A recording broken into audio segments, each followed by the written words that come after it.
Well, YouTube, good morning. It's Saturday morning and we're going to give you an update on this 359. We finally got back onto this project a week or so ago. There's old Junior Dog out here doing his part, sitting there being cool. Man, when I stopped this project back in May, I thought I was getting ready to roll, but I tell you what, I don't know if you guys remember one of those other videos I did. I replaced these springs in the front because this truck, when I got it back from the frame shop, was sagging on this side. Right here, this spring was, this whole truck was leaning to the passenger side about 1.5 inches. That's why I couldn't put the bumper back on, because it's sitting so low, I couldn't get it to sit level.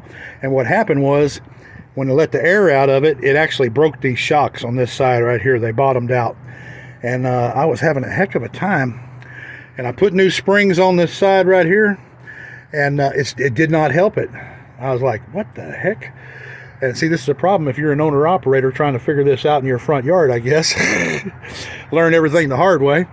But come to find out, after getting a fresh perspective on this thing, after coming back to it now, and walking around it, laying hands on it, talking about it, praying about it, trying to figure out what the heck was wrong. You see this panhard arm right here, and these bushings right here, these bushings that are back here behind this panhard arm. Come to find out, you know, because I had all the bushings and all the rubbers, everything replaced on this truck when I had it stretched. Those bushings were on the outside of that panhard arm, and I never noticed it when I painted this truck. I never noticed it, but those bushings, that panhard arm was all the way up against that bracket, and those bushings, I don't know how they did that, was outside. So I took that off. That's 3/4 of an inch. Those bushings between those two right there, that adds up to about 3/4 of an inch. I reset these and made sure that they're all in the same positions. Went back here to the back, did the same thing. They were kind of out of whack too. Back here, these bushings were not the same right here. Now they're the same. Now both of them are spaced. Oh, damn, my finger keeps getting away. But you can see right there, both of them have got the same spacing. And back here, they've got the same spacing. Now it's not absolutely perfect, but the truck's leveled back out now. I cannot believe I did not catch that before the summertime. So when I take this thing to the alignment shop, of course, you know, when they put it on the Hunter machine, they'll either put bushings back here, or you know, or they'll put something back there to make it absolutely perfect, get those axles, you know, back in line where they're supposed to be, absolutely perfect. But I did all that work back in May, pretty much for nothing, I guess, besides educational purposes. But you know, hey, that's the way it is sometimes when you're working on these trucks in your front yard. I mean, I want to learn it, you know. I want to be able to take care of this old truck. This is a 37-year-old truck now. It's a 1987 model, and you know, mechanics are not hip on these old trucks. And plus, I can't afford $150 to $200 an hour labor rates for them to sit here and try to figure out the same thing I'm figuring out. Also, now I've replaced these shocks with the Monroe Magnums, because, like I said, it broke the other shocks because it sat down too low and they were too close. And those shocks that were on there were kind of straight up and down. I put these back at a little bit of an angle, as you can see right there. It's not much, but it's enough to where they don't hit right here. And I put a leveling valve on it, as you can see. On the passenger side, I put a leveling valve. I didn't put one on the driver's side, but I put one on the passenger side, because, you know, these old trucks, they torque. When that motor's torquing, it's pulling the right side of the truck down. So I wanted the truck to stay level, so I put the leveling valve on the right side. Now, if it gets too weird, I can always put another one on the other side. But that to me, that's a lot easier than what was going to go on. I mean, I have this this gauge setup in here that they put in here when they put the air ride on here, but it's a one switch setup with the gauge. I mean, you can adjust the ride height a little bit with the adjuster right there, but the problem is that's a 3-way switch. So, and it was on a toggle switch. See, now it's on a hard switch. That's airing it up, and that's dumping it. And then there's a neutral in there that's not doing anything.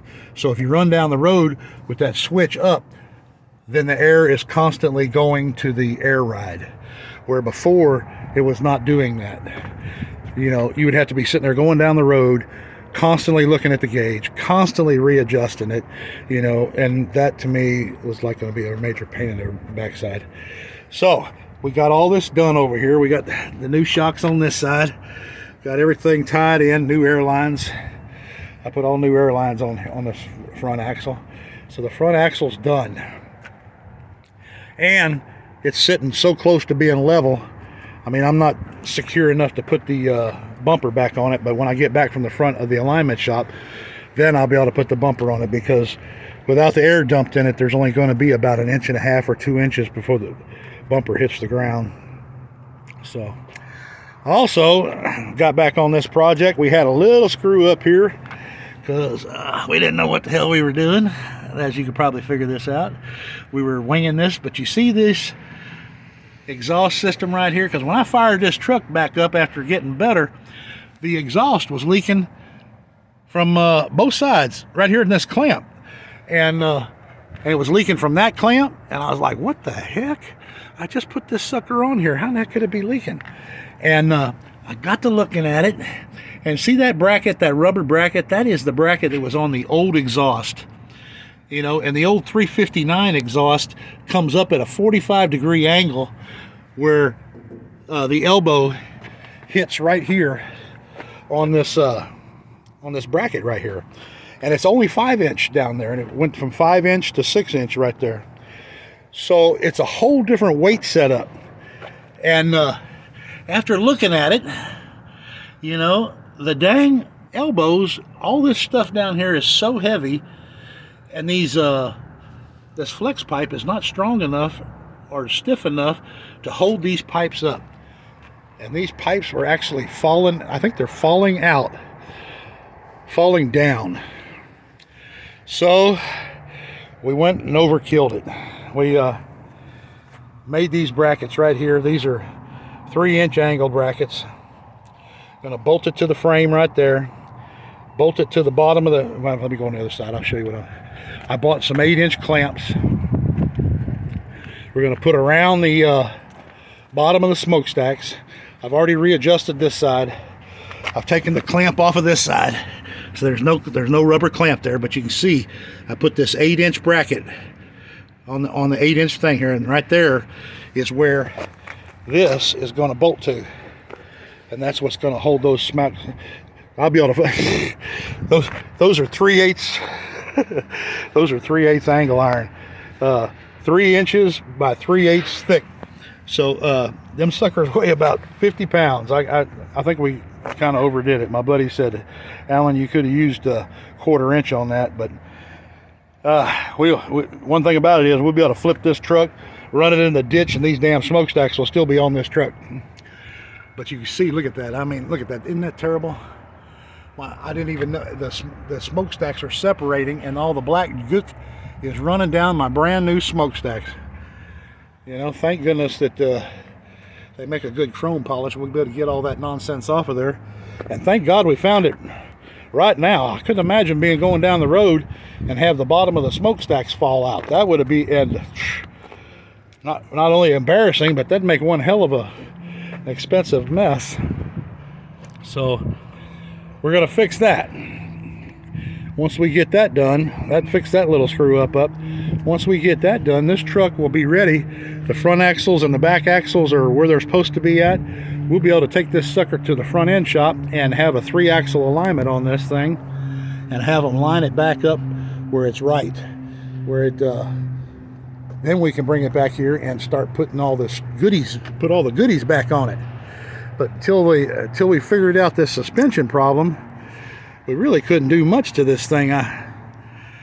So thank goodness we took a little time, and now it's I believe we're on the right track now, so I'm going to go out here. It's a beautiful day in Houston today. It's Saturday, right before this cold front's supposed to be coming through.